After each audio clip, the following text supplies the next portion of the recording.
Hello everyone. Today we are going to study a basic property in electricity, that is charge.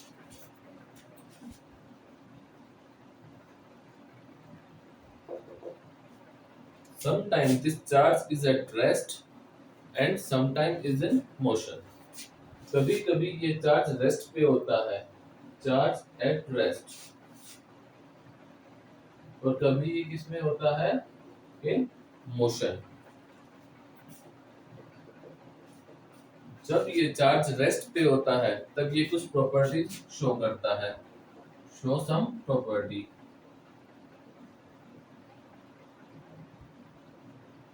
और जब ये charge motion में होता है तब ये कुछ अलग तरह की प्रॉपर्टीज शो करता है, show some other type of properties.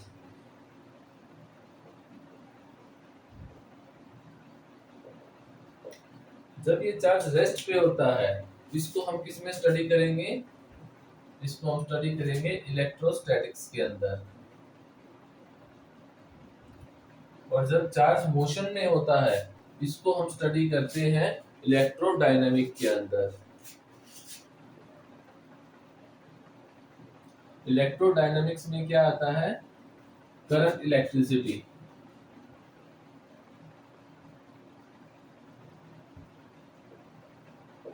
Current electricity. अब करंट कब बनता है, जब चार्ज फ्लो करता है, जब चार्ज मूव करता है, that is charge in motion.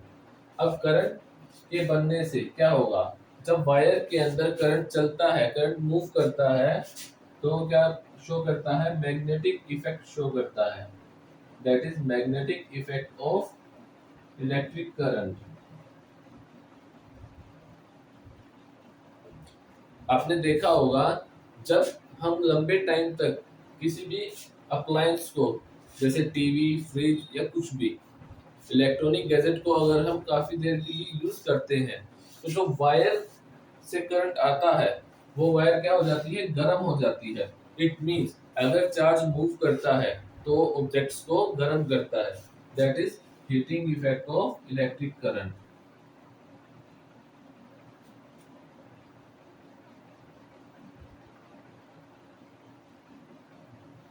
जब चार्ज मूव करता है तो हमारे घर में क्या होता है, लाइट ऑन होती है, मींस लाइट आती है।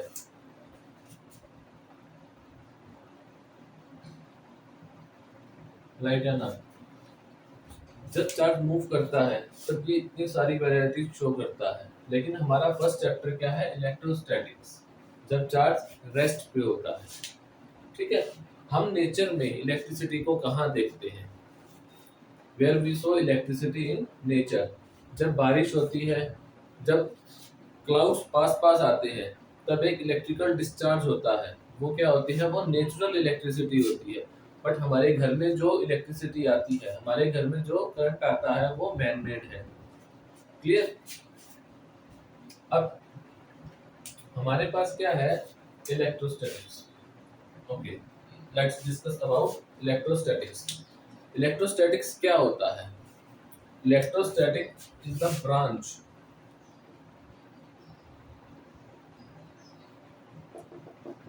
Branch of physics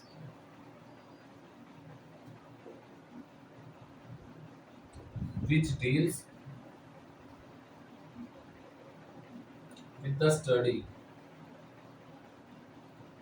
of charges when the charges are at rest।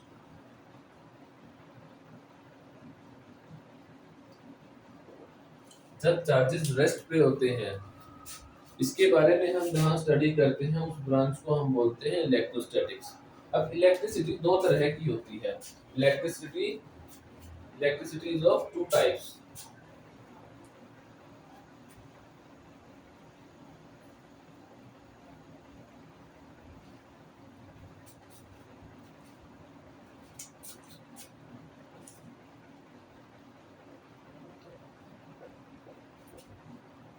Electricity के कितने टाइप्स होते हैं, दो। एक होता है स्टैटिक इलेक्ट्रिसिटी, एक होता है करंट इलेक्ट्रिसिटी। अब स्टैटिक इलेक्ट्रिसिटी क्या होती है ये जान के आपको एक शॉक लगेगा, क्योंकि इसकी वजह से हमें शॉक ही लगता है। नाउअडेज आजकल आप क्या देखते हो, आप बाय मिस्टेक आपका हाथ इस पे लग गया, कहीं भी लग गया, तो आपको एकदम से करंट महसूस होता है, करंट फील होता है। वो क्या होता है? Static electricity. किसी भी चीज पे स्ट्राइक करके, रब करके चार्ज एक्यूमुलेट हो जाता है, चार्ज इकट्ठा हो जाता है। And human body is a good conductor. जब हमारी बॉडी उस पर टच करती है बाय मिस्टेक, तो करंट, वो चार्ज हमारी बॉडी में फ्लो करता है। वो चार्ज ज्यादा नहीं होता है तो हमें नुकसान नहीं हो पाता, बट वो चार्ज हमारे अंदर फ्लो करता है तो हमें करंट महसूस होता है, करंट लगता है। इसको हम क्या बोलते हैं? Static electricity. करंट इलेक्ट्रिसिटी जो वायर्स के अंदर, लाइट बल्ब फैन, इनके अंदर जो करंट आता है उसको हम बोलते हैं करंट इलेक्ट्रिसिटी। क्लियर? अब इलेक्ट्रोस्टैटिक्स के अंदर हम चार्ज के बारे में स्टडी करते हैं, लेकिन चार्ज होता क्या है? The basic property. किसकी प्रॉपर्टी होती है charge? Charge is the basic property of matter.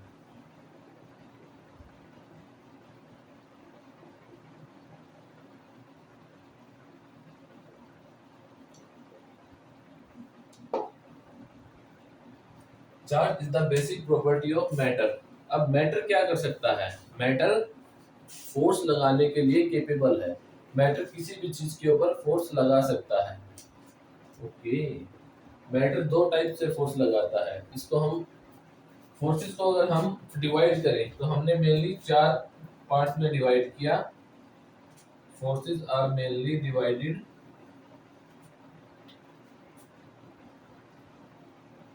Four types.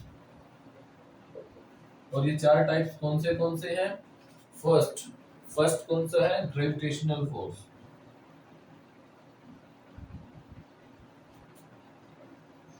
Second कौन सा है? Electrical force. थर्ड कौन सा है? Strong nuclear force. And fourth one is weak nuclear force.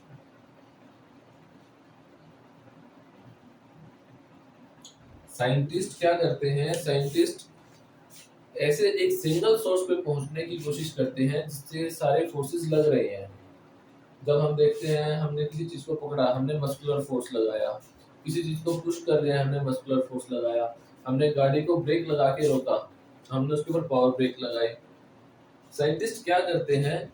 इन सभी टाइप्स के फोर्सेस को रिड्यूस करके एक सिंगल फोर्स पता करना चाहते हैं जो इन सब के लिए रिस्पॉन्सिबल हो, और वो इन चीजों को इकट्ठा करते गए और इन चार फोर्सेस से आगे नहीं आ पाए। अभी भी एक सिंगल सोर्स के लिए वो ट्राई कर रहे हैं। Gravitational force and electrical forces, ये क्या होते हैं? लॉन्ग रेंज फोर्सेस होते हैं। और जो ये strong nuclear and weak nuclear force, ये न्यूक्लियस के अंदर होते हैं। ये शॉर्ट रेंज फोर्सेस होते हैं।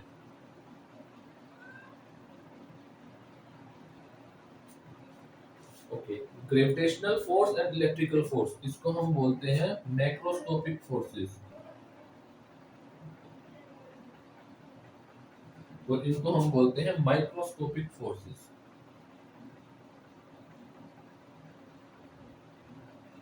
ग्रेविटेशनल फोर्स के बारे में तो आपको पता ही होगा। किसी भी चीज को अगर हम ड्रॉप करते हैं तो वो सेंटर ऑफ अर्थ की तरफ मूव करता है, भागता है, उसको हम बोलते हैं ग्रेविटेशनल फोर्स। अब ग्रेविटेशनल फोर्स सबसे वीकेस्ट फोर्स होता है। Gravitational force is the weakest force in nature. इसके बाद क्या आता है? इसके बाद आता है electrical force.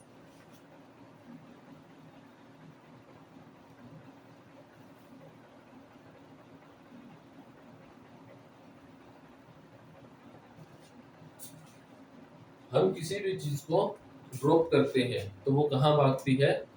Towards the centre of earth. But जब मैं इस पेन से इस पे कुछ भी लिख रहा हूँ, राइट एनीथिंग, तो जो ये इंक के पार्टिकल हैं ये इसके साथ अटैच हो गए, ये नीचे नहीं गिरे, तो क्या अर्थ इसके ऊपर अपना फोर्स नहीं लगा रही? ये देखो, अगर मैं इस पेन को यहाँ छोड़ता हूँ तो अर्थ ने इसके ऊपर फोर्स लगाया, ये नीचे आया। बट जब इसके अंदर इंक है, उससे मैं राइट करता हूँ, तो ये पार्टिकल इसके ऊपर स्टिक कर गए। सेम अगर यही इंक, अगर इसी इंक को मैं इस बोतल से अगर मैं नीचे गिराऊं, तब भी इसके ऊपर अर्थ फोर्स लगाती है, ये नीचे गिरा। बट ऐसा क्या हुआ कि जब मैं इस पे लिखने लगा तो ये इंक नीचे नहीं है? क्या अब इसके ऊपर अर्थ ने फोर्स नहीं लगाया? तो इसका आंसर है कि अर्थ फोर्स लगा रही है, बट कुछ और फोर्स भी है जो इस ग्रेविटेशनल फोर्स से ज्यादा है, जिसकी वजह से ये यहाँ पे स्टिक कर गया। अब इसके बारे में स्टडी किया तो हमें पता चला कि चार्ज ऐसी प्रॉपर्टी है जिसकी वजह से ये इस पे स्टिक कर गया। चार्ज हमने पढ़ा था कि मैटर क्या करता है, matter is capable of applying force. Clear? अब मैटर दो तरह से फोर्स लगाता है।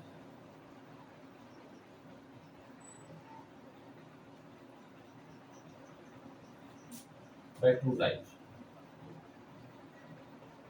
अब दोनों टाइप के लिए कौन सी प्रॉपर्टी रिस्पॉन्सिबल है जब मैटर ग्रेविटेशनल फोर्स लगाता है?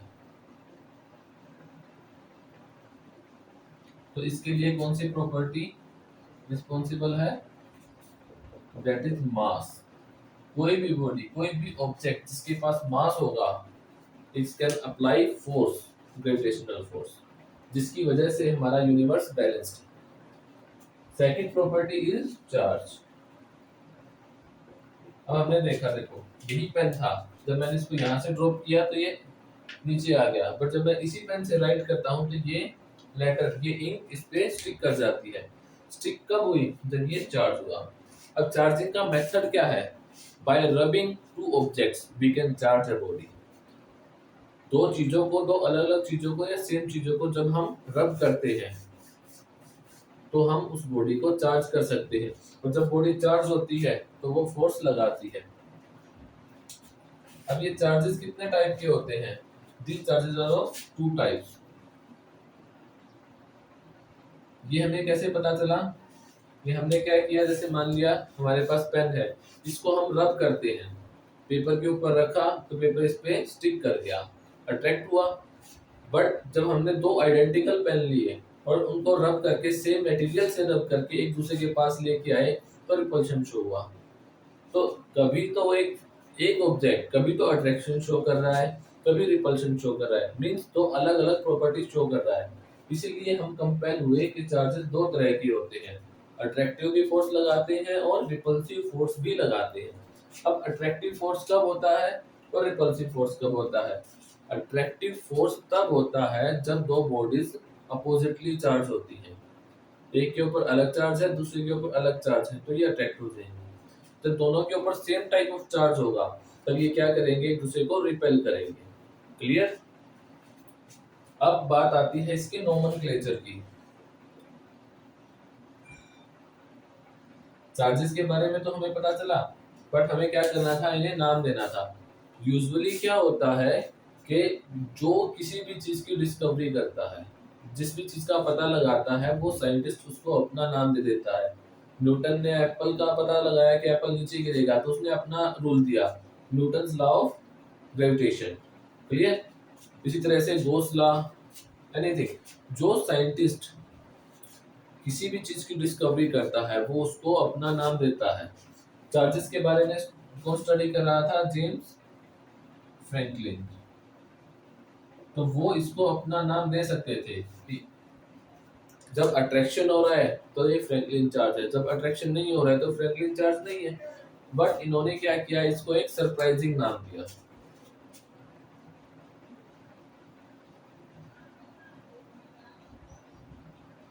और वो सरप्राइजिंग नाम क्या था? That is positive charge and negative charge. ये पॉजिटिव चार्ज और नेगेटिव चार्ज नाम क्यों दिया गया? तो मैथमेटिक्स के अंदर क्या आता है, देखो जैसे अभी ये बॉडी है, ये क्या है? ये न्यूट्रल है। इट मींस इसके ऊपर कोई चार्ज नहीं है, नेट चार्ज इज जीरो।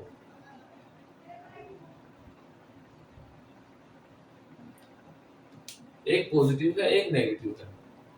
अगर हम इनको इस नोमेनक्लेचर को ना देखें तो दो चीजों का कॉम्बिनेशन जीरो कब होता है?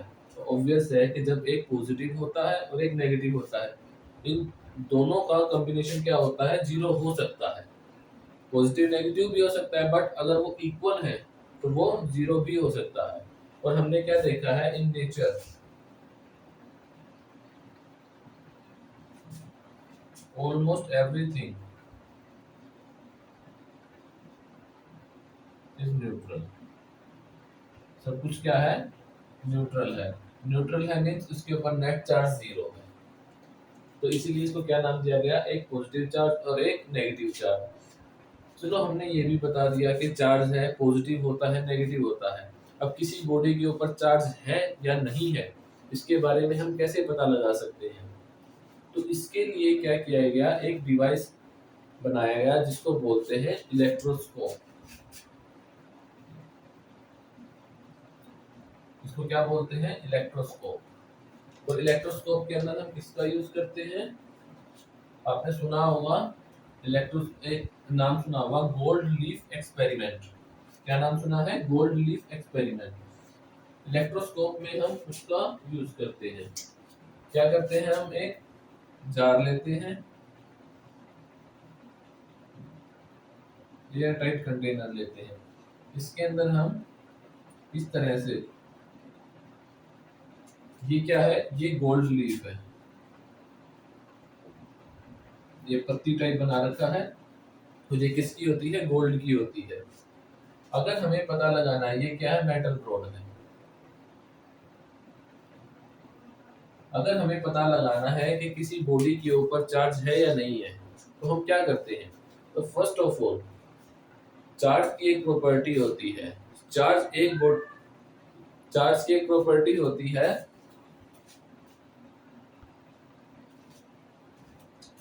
चार्ज की एक प्रॉपर्टी होती है कि चार्ज एक बॉडी से दूसरी बॉडी तक जा सकता है, मूव कर सकता है, whenever there is a touch between the two bodies।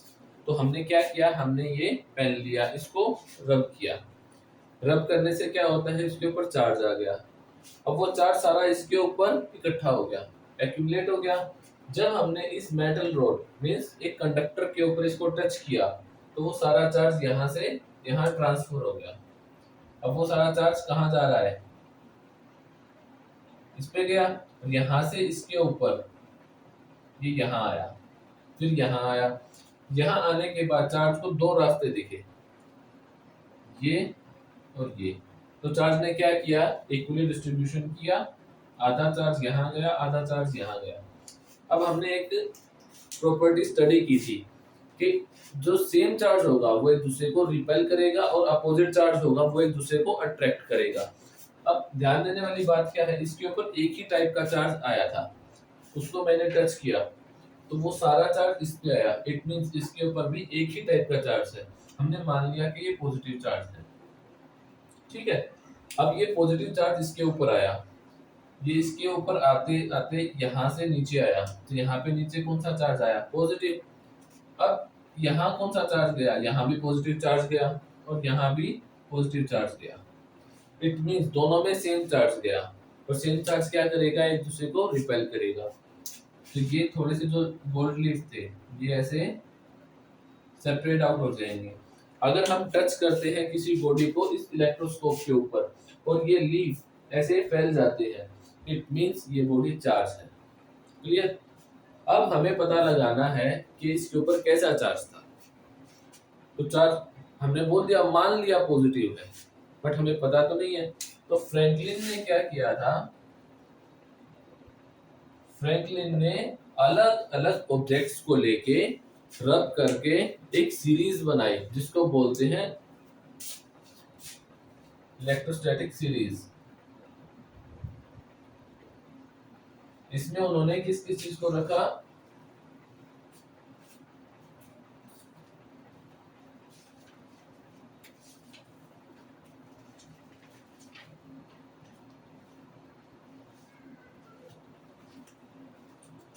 Glass, flannel, wool, silk, metal, hard rubber, plastic etcetera. उन्होंने अलग अलग ऑब्जेक्ट्स को लेके रब किया और एक सीरीज बनाई। इस सीरीज को बोलते हैं इलेक्ट्रोस्टैटिक सीरीज। और उन्होंने क्या बोला, farmer in the series, farmer in the series is positive and later will be negative। उन्होंने बोला जो पहले आओ पहले पाओ वाला काम था, पहले जो आएगा वो पॉजिटिव होगा, जो बाद में आएगा वो नेगेटिव होगा। अगर हम ये पेयर लेते हैं ग्लास और फ्लैनल, तो इसमें ग्लास पॉजिटिव होगा, फ्लैनल नेगेटिव होगा। अगर हम ये लेते हैं ग्लास एंड सिल्क, तो देखो सीरीज के अकॉर्डिंग ग्लास पहले आया तो ग्लास पॉजिटिव होगा एंड सिल्क नेगेटिव होगा। अगर हम लेते हैं ग्लास एंड प्लास्टिक, तो ग्लास पहले आया पॉजिटिव, प्लास्टिक नेगेटिव। अब देखो अगर हम लेते हैं सिल्क और प्लास्टिक या सिल्क और मेटल लेते हैं, प्लास्टिक छोड़ो सिल्क और मेटल लिया, तो कौन पॉजिटिव होगा, ये पहले आया ये पॉजिटिव होगा या ये पॉजिटिव होगा। हम यहाँ से नहीं देखेंगे कि यहाँ पहले कौन आया, हम देखेंगे कि सीरीज में पहले कौन आया। सीरीज में पहले कौन आया, सिल्क, तो ये पॉजिटिव एंड ये नेगेटिव। ठीक है, अब हमें पता लगाना है कि चार्ज कैसा है। इसी को लेके हमने इसके ऊपर सेपरेट किया था। अब हमें इसका चार्ज पता करना है कि ये कैसा है। ये देखो ये गोल्ड लीफ यहाँ पे स्प्रेड हो रखे थे, फैले हुए थे।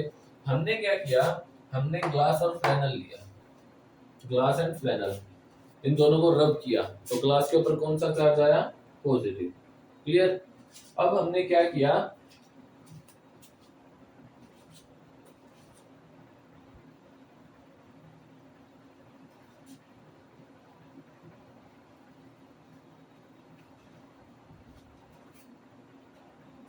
हमने क्या किया, ग्लास एंड फ्लैनल, इन दोनों को हमने रब किया, तो ग्लास के ऊपर पॉजिटिव चार्ज आया और फ्लैनल के ऊपर नेगेटिव चार्ज आया। हमने क्या किया, हमने ग्लास रोड को उठा के इसके ऊपर टच किया। Again charge can move from one body to another whenever there is a touch. Clear. हमने इसके ऊपर हमने माना था कि पॉजिटिव है, बट हमें पता नहीं था। अब हमने क्या किया, ग्लास रोड को उठाया, इस पे टच किया, तो सारा पॉजिटिव चार्ज इस पे आया, अगेन पॉजिटिव चार्ज यहाँ तक आया, फिर से इसमें डिवाइड हो गया। अब क्या होगा कि ज्यादा पॉजिटिव चार्ज मींस ज्यादा सेपरेशन। अगर सेपरेशन बढ़ जाता है इट मींस जो हमने बाद में टेस्टिंग ट्यूब ली थी वो चार्ज और जो ये है टेस्ट चार्ज जिसका पता लगाना है ये सेम है, और ग्लास के ऊपर हमें पता था कि पॉजिटिव चार्ज है, इट मींस इसके ऊपर पॉजिटिव चार्ज था। क्लियर। इसके अपोजिट अगर हम फ्लैनल लेते तो हमें पता है फ्लैनल के ऊपर कैसा चार्ज है, नेगेटिव। अब हमने इसके ऊपर टच किया तो इस पे नेगेटिव चार्ज आया, यहाँ पे कैसा चार्ज था, पॉजिटिव, पॉजिटिव, ऊपर से नेगेटिव आया, तो ये क्या करेगा, इस पॉजिटिव को काउंटर बैलेंस करने की कोशिश करेगा। अब अगर चार्ज कम हो रहा है इट मींस सेपरेशन कम होता जाएगा, और ये वापस आया इट मींस जैसा चार्ज यहाँ पहले था इसका अपोजिट चार्ज आया। हमने देखा कि फ्लैनल के ऊपर नेगेटिव चार्ज था और ये सेपरेशन कम हो गया, इट मींस यहाँ पे कैसा चार्ज था, पहले पॉजिटिव चार्ज था। तो हम इलेक्ट्रोस्कोप से चार्ज का पता लगा सकते हैं, और चार्ज का पता लगाने के लिए हम किसका यूज करते हैं, इलेक्ट्रोस्टैटिक सीरीज का यूज करते हैं। क्लियर। अब इलेक्ट्रोस्कोप चार्ज की किस प्रॉपर्टी का यूज करके हमें बताता है कि चार्ज है या नहीं है, किसी बॉडी के ऊपर चार्ज है या नहीं है, ये बताने के लिए हमने इलेक्ट्रोस्कोप का यूज किया। बट इलेक्ट्रोस्कोप चार्ज की किस प्रॉपर्टी का यूज करता है, तो the answer is electroscope uses the property of repulsion. क्योंकि देखो जब हमने इसके ऊपर चार्ज डाला था तो ये क्या किया, इसने इसको रिपेल किया। ये हमेशा क्या करेगा, जब भी हम एक सिंगल चार्ज डालेंगे तो ये इसको रिपेल करेगा, it means electroscope is always uses the property of repulsion of the charge. Clear.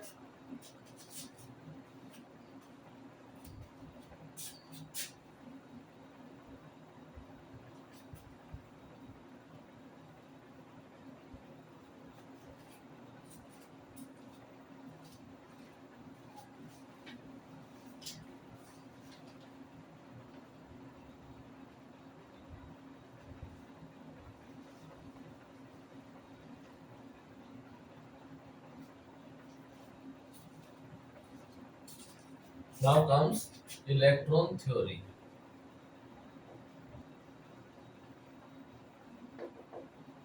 अब हमें चार्ज के बारे में पता चल गया था कि चार्ज होता है दो टाइप का होता है, positive charge and negative charge. अब जब हमें इसके बारे में पता चला तब तक न्यूक्लियस की डिस्कवरी हो चुकी थी।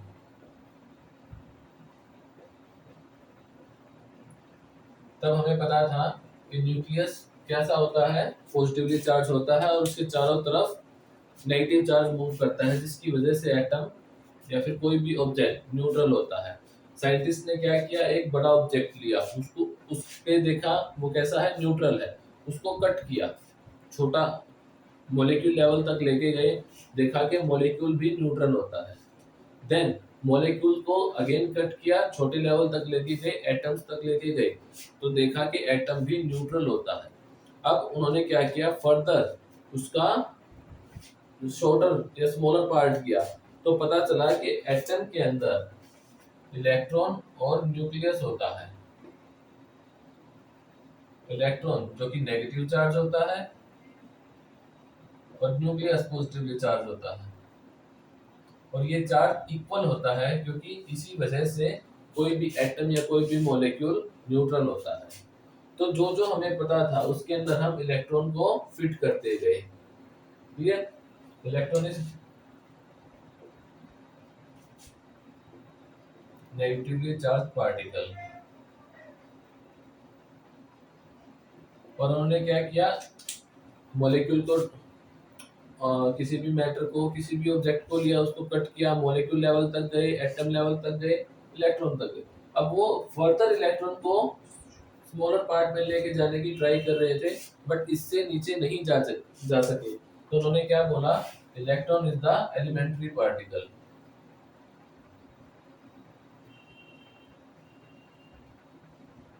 Which has charge.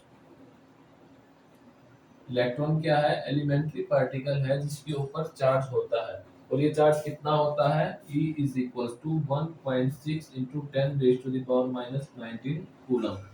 चार्ज की यूनिट क्या होती है, कूलम। और देखो ये इलेक्ट्रॉन, हमने बोला कि इलेक्ट्रॉन नेगेटिवली चार्ज होता है, और ये रहा नेगेटिव। ये सही है? तो आंसर है कि ये गलत है। ये तो 10 रेज टू द पावर है, अगर ये नेगेटिव चार्ज है तो नेगेटिव इसके आगे आएगा। तो न्यूक्लियस कितना, जितना इलेक्ट्रॉन के ऊपर चार्ज होगा उतना ही न्यूक्लियस के ऊपर होगा। अब ये तो है नहीं कि किसी भी एटम के अंदर सिर्फ एक ही इलेक्ट्रॉन होगा। अब जिस एटम के अंदर 8 इलेक्ट्रॉन्स हैं, तो 8E means 8 multiplied by this, और न्यूक्लियस के अंदर कितना होगा, इसके बराबर प्लस 8E। बाद में पता चला कि न्यूक्लियस के अंदर न्यूट्रॉन और प्रोटॉन होते हैं।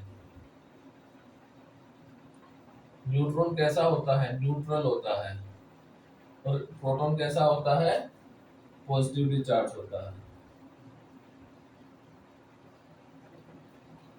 फर्दर जब इनका मास रेशियो देखा गया तो इलेक्ट्रॉन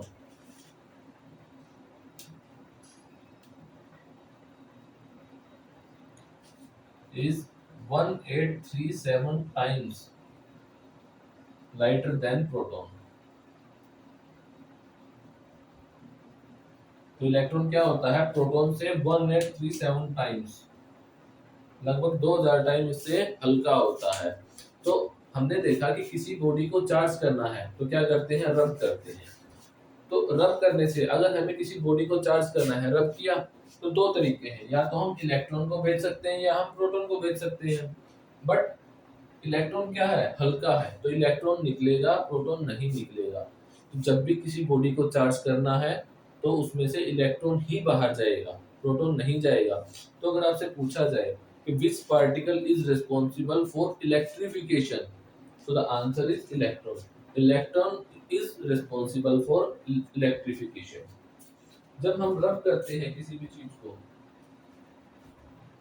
जब हम दो ऑब्जेक्ट्स को रब करते हैं, जैसे ये है, हमने ये एग्जांपल लिया, हम इसको रब कर रहे हैं, तो ये क्या होगा, ये इनके बीच में इंटरलॉक हो जाएगा।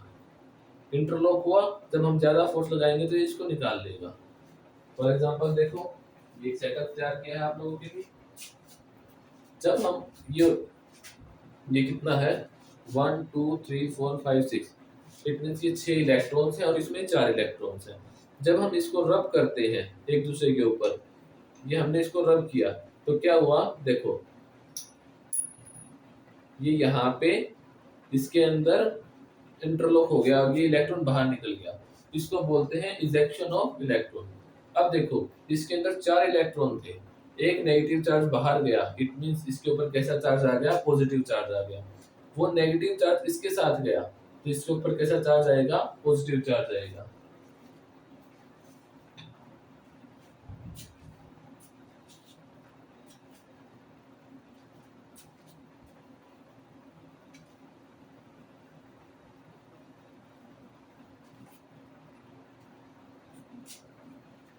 So by rubbing we can charge a body. So जब हम किसी बॉडी को चार्ज करते हैं, that one body is positively charged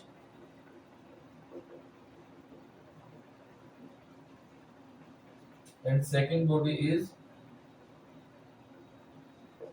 ये कंपल्सरी है, is compulsorily नेगेटिवली चार्ज। ये जरूरी है कि जब हम किसी बॉडी को चार्ज करते हैं तो अगर एक पॉजिटिव चार्ज होगी तो दूसरी कंपल्सरी है कि वो नेगेटिव चार्ज होगी, ताकि तभी वो न्यूट्रल थे और चार्ज बैलेंस रह सके। सिंगल चार्ज को हम जनरेट नहीं कर सकते हैं, सिंगल चार्ज को हम खत्म नहीं कर सकते हैं।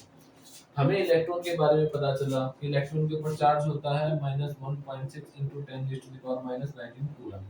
इलेक्ट्रॉन का मास होता है 9.1 × 10⁻31 kg, 10⁻31, मतलब बहुत कम चार्ज, बहुत कम मास होता है, बहुत हल्का होता है। इसको हमने किसने फिट किया, इलेक्ट्रॉन को हमने फिट किया मास एनर्जी रेलेवेंस के अंदर। तो हमने पढ़ा है कि मास can neither be created nor be destroyed. Clear, हम मास को क्रिएट नहीं कर सकते, हम मास को खत्म नहीं कर सकते। जब हमने एक बॉडी को चार्ज किया से नेगेटिवली चार्ज, तो हमने क्या किया, एक ऑब्जेक्ट लिया, इसके अंदर कितने इलेक्ट्रॉन्स हैं, 1 2 3 4 5 6 7, इसके अंदर 11 इलेक्ट्रॉन्स हैं। इसके ऊपर हमने दूसरी बॉडी रखी जिसके अंदर 1 2 3 4 5 6 7 इलेक्ट्रॉन्स हैं। इन दोनों को रब किया, रब करने से क्या हुआ, जो लूजली बाउंड इलेक्ट्रॉन था वो इसके अंदर आ गया, तो अब 11 की बजाय इसमें 12 हो गए और इसके अंदर 6 इलेक्ट्रॉन हो गए। अब ये नेगेटिवली चार्ज हुआ, अब ये पॉजिटिवली चार्ज। अब देखो जब 11 इलेक्ट्रॉन थे तब इसका मास कितना था, 9.1, मींस 11 इलेक्ट्रॉन्स का मास। लेकिन जब हमने इसको नेगेटिव चार्ज किया तो एक इलेक्ट्रॉन और आ गया इसके अंदर, तो नया मास कितना हुआ, 12 × mg, मींस ये बढ़ गया। जब हम किसी बॉडी को चार्ज करते हैं तो उसका मास भी चेंज होता है। अगर वो नेगेटिव चार्ज होता है तो मास इंक्रीज करता है, अगर बॉडी पॉजिटिव चार्ज होती है तो मास डिक्रीज करता है। क्लियर। अब इसके बारे में, जो इलेक्ट्रॉन के ऊपर चार्ज होता है उसको हम बोलते हैं एलिमेंट्री चार्ज।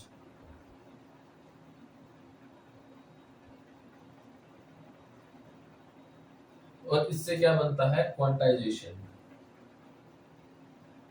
ये हम नेक्स्ट करेंगे नेक्स्ट क्लास के अंदर, और इसके ऊपर बेस्ड ऑन न्यूमेरिकल भी नेक्स्ट क्लास में करेंगे, that is quantization of charge. Thank you.